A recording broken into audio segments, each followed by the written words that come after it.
Assalamualaikum warahmatullahi wabarakatuh. Perkenalkan, nama saya Jarabila Maksum dengan NIM 202302200139 kelas Agribisnis D. Di sini saya akan mempresentasikan yang berjudul Nilai-nilai Islam berkemajuan dalam proses penyelenggaraan pendidikan di Indonesia.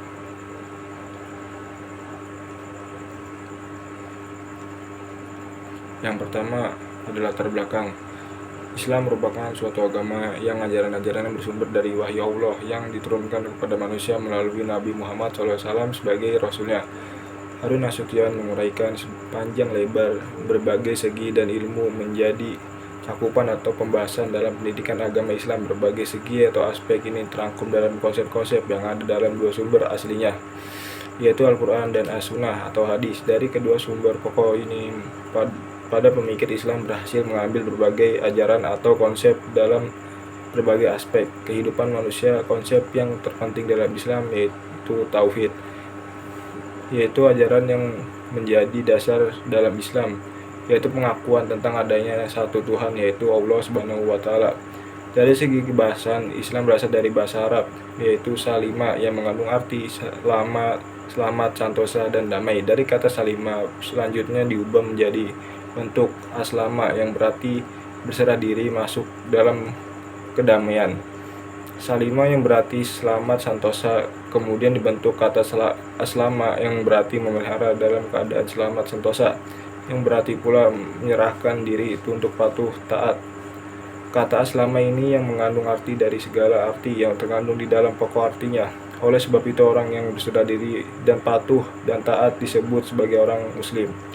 Islam berkemajuan merupakan gagasan Islam yang secara resmi diusung melalui Deklarasi Muhammadiyah sejak Mukhtar di Yogyakarta tahun 2010. Isi secara resmi Islam berkemajuan menjadi pernyataan pemikiran Muhammadiyah abad kedua. Dengan demikian istilah Islam berkemajuan bukanlah sebuah jargon kosong belaka, tetapi hal itu merupakan kreo yang memiliki nilai substansial dan sistematis sebagai sebuah pemikiran, sehingga mendapatkan Muhammadiyah sebagai gerakan pembaruan yang berpikir kemajuan kehidupan bangsa, umat, dan dunia kemanusiaan secara terorganisasi. 14 jejak geologi Islam berkemajuan dapat dilacak dan pemikiran sendiri. Kiai Ahmad Dahlan, para santri awal, jika mengacu pada pemikiran Otmit Safi dalam bukunya Progresif Islam, maka Islam al-utama, yakni Beyond Al-Pork dan More Fence Islam Beyond Tolerance, dan Islam Beyond Region of Faith. Sementara unsur penting dari Muslim progresif adalah the dead remission to the whole Muslim social sustainable, yakni berkemajuan kuat dan menciptakan rakyat Muslim yang mempertahankan dari mengembangkan sikap adil dan pluralis atas sesama umat manusia. 15 gagasan Islam berkemajuan ternyata dapat kita melacaknya kepada pendiri Muhammadiyah, yaitu Kiai Ahmad Dahlan, ketika menerjemahkan istilah berkemajuan, maju, dan memajukan umat, organisasi, dan masyarakat luas. Demikian dikatakan Kiai Ahmad Dahlan atau Tali Pengikat Hidup Manusia tahun 1923 sebagai berikut: jika lalai akan tali pengikat ini, kejadiannya rusak dan merosakkan. Ini satu kenyataan yang tidak boleh diimigrasikan lagi. Pemikiran pemimpin sejahtera dan nasional dan sahabat-sahabatnya yang sejahtera, kepemimpinan kemajuan Muslim. Pada zaman dahulu hingga sekarang ini, Islam kemajuan sebagai gagasan pemikiran dan praktek berislam dikerujukan yang diambil dalam ajaran Islam yang terkandung dalam Al-Quran dan As-Sunnah makbulah. Selain itu juga dari sejarah Islam zaman kenabian. Selain itu, Islam berkemajuan juga merujuk pada jejak sejarah berdirinya Muhammadiyah di bawah Kiai Ahmad Dahlan yang diracik secara teologis dan ideologis. Yang selanjutnya ada kajian teori. Sejak awal munculnya Islam pada abad ke-7 Masehi, banyak tokoh pemikiran Islam yang memberikan kontribusi signifikan terhadap perkembangan dan kemajuan dalam bidang berikut. Berikut adalah beberapa tokoh pemikiran Islam berkemajuan. Yang pertama ada Ibnu Sina tahun 1980 sampai 1037 Masehi. Ibnu Sina dikenal sebagai polimat atau ahli serba bisa pada masa kemasan peradaban Islam. Karyanya di bidang kedokteran, filsafat, kimia, dan matematika menjadi dasar bagi perkembangan ilmu pengetahuan. Yang kedua ada Al-Farabi tahun 872 sampai 950 Masehi. Al-Farabi merupakan seorang filsuf dan ahli politik Islam. Karyanya dalam bidang filsafat, politik, etika, dan musik memberikan kontribusi besar bagi pemikiran politik dan kebudayaan Islam. Yang ketiga ada Ibnu Khaldun tahun 1332 sampai 1406 Masehi. Ibnu Khaldun dikenal sebagai bapak ilmu sejarah dan sosiologi. Karyanya Muqaddimah menjadi landasan bagi pengembangan metode sejarah dan teori sosiologi. Yang keempat ada Ar-Razi tahun 865 sampai 925 Masehi. Razi atau Razis dikenal sebagai salah satu bapak kedokteran modern. Kontribusinya dalam bidang kedokteran dan kimia termasuk penemuan berbagai obat sangat mempengaruhi perkembangan ilmu kedokteran. Yang kelima ada Ibnu Rus tahun 1126 sampai 1198 Masehi. Ibnu Rus adalah seorang filsuf yang cendekian mengembangkan pemikiran Aristoteles. Karyanya dalam memadukan filsafat Yunani dengan pemikiran Islam memberikan pengaruh besar terhadap pengembangan ilmu pengetahuan di dunia Islam.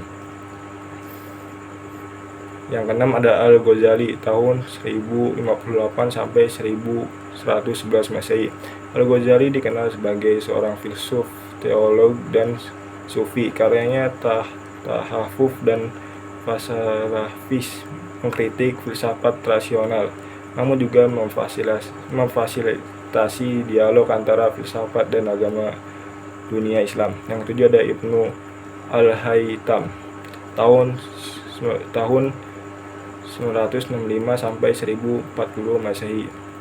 Ibnu Al-Haytham atau Al-Hazin adalah ilmuwan muslim yang memainkan peran penting dalam perkembangan ilmu optika dan metode ilmiah. Karyanya tentang optika dan penelitian ilmiah mendukung metode observasi dan eksperimen. Yang kedelapan ada Al-Fatimah Al-Fihri tahun 800 Masehi. Fatimah Al-Fihri mendirikan Universitas Al-Qarawiyah di Fes, Maroko, yang dianggap sebagai universitas tertua yang masih beroperasi di dunia. Universitas ini menjadi pusat pembelajaran Islam pada masanya. Yang kesembilan ada Ibnu Battuta tahun 1304 sampai 1377 Masehi. Ibnu Battuta dikenal sebagai penjelajah muslim yang melakukan perjalanan panjang dan mendokumentasikan pengalaman perjalanannya.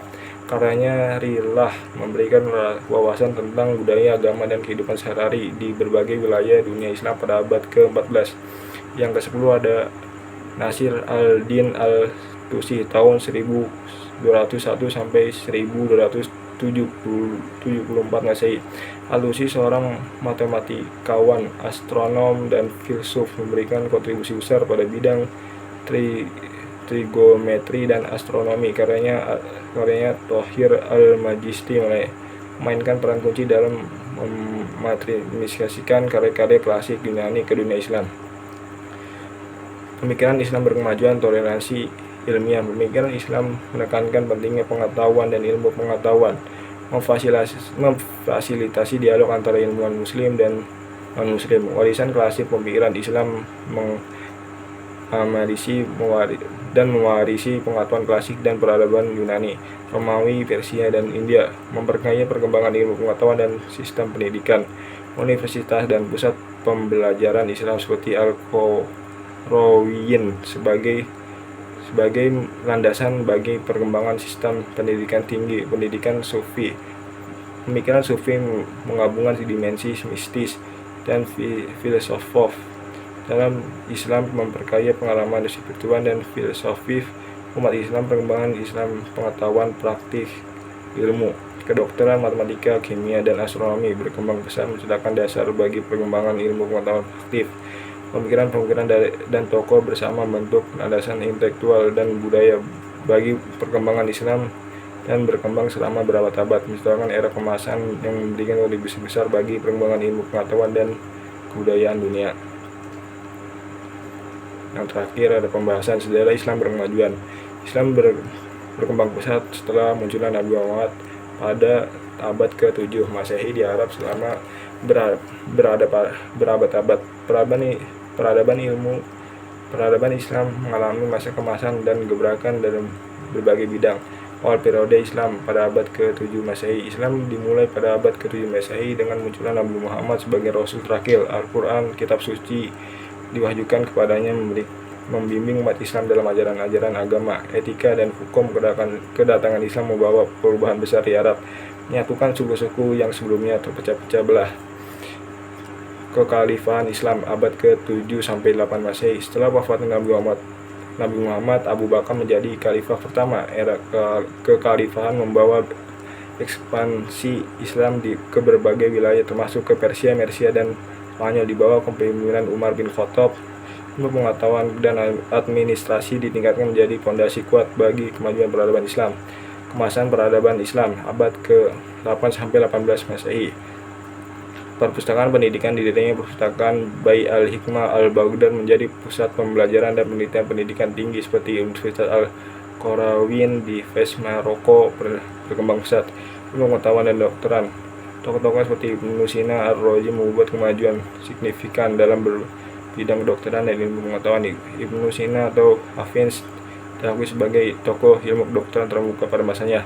Matematika dan astronomi berkembang pesat di bawah ilmunya Muslim seperti Ibnu Al-Haytham dan Nasir al-Din al-Tusi. Kontribusi mereka membentuk dasar bagi perkembangan ilmu pengetahuan di dunia filsafat dan teori. Al-Farabi, Ibnu Rus, Al-Ghazali berkontribusi pada perkembangan filsafat dan teori Islam. Mereka menggabungkan pemikiran Yunani dengan nilai-nilai Islam menciptakan wawasan baru. Kehancuran dan Renaissance pada abad ke-15 Masehi. Peradaban Islam menghadapi tantangan dengan invasi Mongol dan penaklukan oleh bangsa Eropa, namun beberapa pusat keilmuan seperti Kairo dan Istanbul tetap menjadi pusat budaya dan pengetahuan meskipun terjadi penurunan. Banyak karya klasik yang dipelihara. Yang itu kekuatan dan kekhalifahan Ottoman abad ke-16 sampai 17 Masehi. Kekhalifahan Ottoman menjadi pusat kekuatan Islam selama berabad-abad. Kemajuan dalam seni arsitektur dan sistem hukum menggambarkan keberlanjutan warisan intelektual Islam. Pemikiran dan gerakan reformasi abad ke-18 sampai 19 Masehi. Dalam menghadapi kemunduran peradaban Islam, gerakan reformasi muncul. Pemikiran ulama seperti Muhammad bin Abdul Wahab dan gerakan seperti Sanusiyah di Afrika berusaha mengembalikan masyarakat Islam ke akar-akar nilai agama. Abad ke-20 hingga sekarang, masa kolonial dan kemerdekaan, banyak negara Islam mengalami periode kolonial yang membawa dampak signifikan terhadap struktur sosial politik pasca Perang Dunia II. Banyak negara Islam meraih kemerdekaan, peningkatan pendidikan dan